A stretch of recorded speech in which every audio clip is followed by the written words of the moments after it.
E aí pessoal, tudo bem? Meu nome é André Carmelito e nesse vídeo eu vou mostrar no detalhe essa interface de celular da Intelbras, esse modelinho aqui que é a ITC 4100. Vou mostrar as conexões, como inserir um chip, como ligar, os acessórios que acompanham ela, como fazer os primeiros testes, verificar aqui através de LEDs o seu status, para que ela serve. Depois eu vou fazer um segundo vídeo mostrando como instalar o softwarezinho para monitorar ela via PC com o cabo USB desse aqui. Esse cabo não é obrigatório para o uso da interface. A minha ideia é mostrar ela no detalhe agora, depois do software, e fazer um videozinho de como fazer uma portaria remota, que é muito interessante, muito legal se fazer com esse equipamento, utilizando, por exemplo, uma XP 1013 ou aquela tecla única 1001, por exemplo, para uma residência ou um mini condomínio usando o XPE 1013, que é uma solução muito interessante. Então, pessoal, esse dispositivo, qual é a finalidade dele? Você contrata um plano de celular com qualquer operadora, ela aceita 4 frequências diferentes, depois eu vou falar ali quais são as frequências, e você contrata um chip, como a gente chama, ou um SIM card de qualquer operadora, porém esse SIM card a gente utiliza em um aparelho de celular. Quando você usa esse tipo de interface, aqui existe todo um hardware preparado para pegar esse sinal da operadora e transformar ou emular uma linha telefônica física, como se fosse uma linha padrão Anatel da Oi, por exemplo, de 425 Hz. Então, através dessa saída fone, a gente pode ligar qualquer telefone convencional, padrão Anatel, ou até mesmo ligar em centrais PABX e até mesmo em centrais de alarme para usar na função discadora. Então, veja, aonde não tem sinal de telefonia, por exemplo, no interior também, é a única maneira. Você pode usar uma antena externa, pode usar a antena que acompanha ela, que é essa aqui, mas pode usar um adaptador e usar antenas com maior ganho. Então isso é bem interessante, eu já fiz muito isso. Então basicamente essa é a finalidade. E você pode usar como portaria remota utilizando, por exemplo, esse porteiro eletrônico que é o XPE 1013 Plus ID. Pode ser o outro 1013 mais antigo, ou esse que é de tecla única, por exemplo, para uma residência. E aqui o legal é que a gente pode criar um condomínio só utilizando o número de celular. Não precisa de central, apenas o porteiro e a interface. Mas esse eu vou fazer um outro vídeo só mostrando como é que faz, que é bem interessante. Então essa é a interface. Aqui existe alguns LEDs, Power, Fone, GSM, SIM card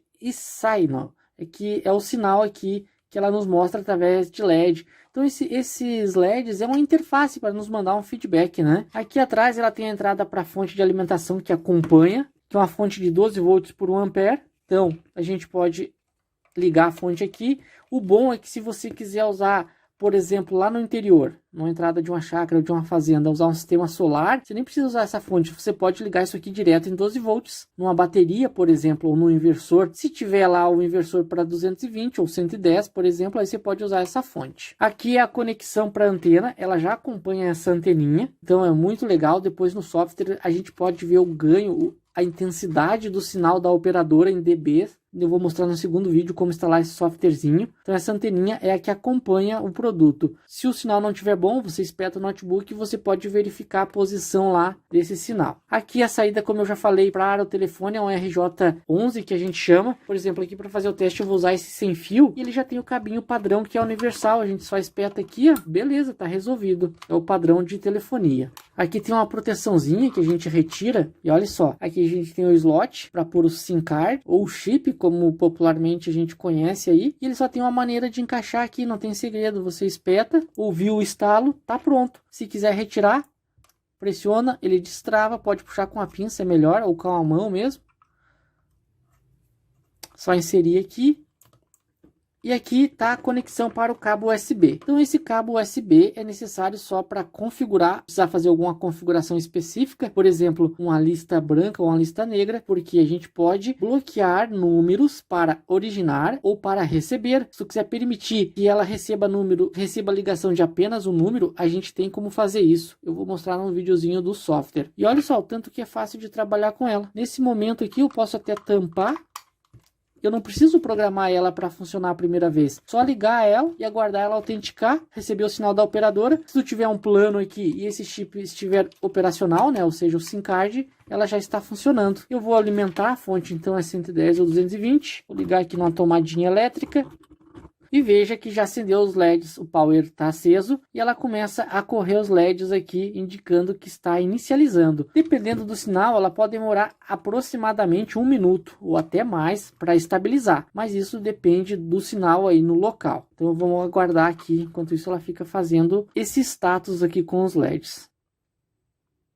Alterou, acendeu o SIM card e o GSM. Um detalhe interessante, ela não roteia dados, né? Ou seja, sinal para dados, é só a voz, ok? Então ela não tem roteador Wi-Fi. Então veja aqui, ó, acendeu já o power, ou seja, está alimentada. Fone está apagado, porque não está sendo utilizado. O LED GSM está aceso. O SIM card está aceso e o LED sinal está aceso também. Agora eu vou conectar aqui o cabinho que está ligado num telefone. Esse aqui é um telefone sem fio que eu tenho para teste, mas pode ser qualquer padrão, inclusive com fio. Vou espetar aqui e veja que nesse momento não pode acender o LED fone. Ele só vai acender quando eu ocupar aqui o telefone.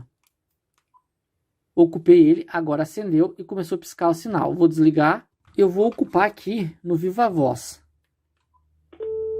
Olha só o tom que ela gera, o áudio, né? Muito parecido, muito semelhante com 425 Hz da Oi, onde o PABX entende que é uma linha física. Nesse caso agora, eu vou fazer só um teste. Eu vou ligar, por exemplo, para Oi. Tiro do gancho. 103.14. Ela vai ter que simular uma ligação. Na verdade, ela transforma o sinal do celular em uma linha física. Oi, boa noite. Você está na central de relacionamentos da Oi. Eu sou Eduardo, seu atendente virtual.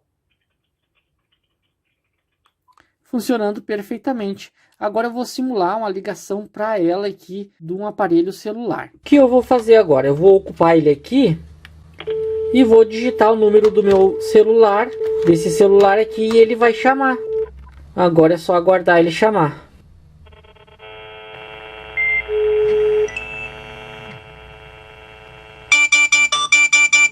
Olha só, já chamou aqui, eu vou atender.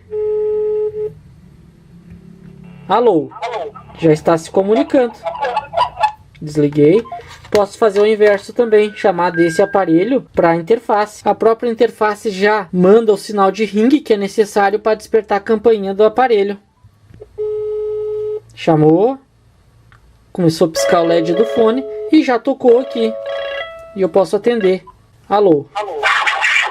E já está em comunicação. Veja o tanto que é simples então para me providenciar comunicação usando um chip de celular. Ela trabalha com 4 frequências diferentes: 800 MHz, 900, 1800 e 1900 MHz. Ela aceita uma gama bem grande aqui de operadoras. A gente pode utilizar TIM, Vivo, Claro, por exemplo, fazer planos com essas operadoras, né? E utilizá-las como uma linha convencional. Ela tem integrado identificador de chamadas, tanto em DTMF como em FSK. Ela tem um callback para até 100 contatos, ou seja, ela pode retornar, ou uma agenda para 100 contatos, por exemplo, né? Ela pode retornar a ligação. A gente pode cadastrar até 25 números de telefone na blacklist e na whitelist, ou seja, lista branca e lista negra. Pode bloquear tanto o recebimento como originar ligações em roaming, por exemplo. Tem ajuste de volume, de recepção, chamada em espera, hotline, inversão de polaridade, por exemplo, quando se utiliza em PABX que está tarifando, senha para programação. Podemos programá-la tanto por software como aqui por o próprio aparelho, via tons de MF, né? Aqueles bips que a gente vai ouvir aqui. Pode ocultar o ID, né? Ou seja, o número chamador. Tempo de ligação é programável, a gente pode limitar o tempo de uma ligação. E podemos fazer aqueles bloqueios clássicos, né? DDD, DDI, regional. Essa antena que acompanha ela, com esse conector aqui,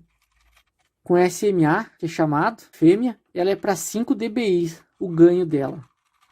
A impedância é 50 ohms. Eu retirei ela aqui e veja que já começou a reiniciar, tentar procurar o sinal da operadora. Então esses são os LEDs, como eu já mostrei. O power indica, obviamente, que ela está sendo energizada. O fone indica se ela está sendo utilizada ou entrando uma chamada. Veja que ele está apagado porque não está sendo utilizado. Se eu ocupar aqui, ele se mantém aceso.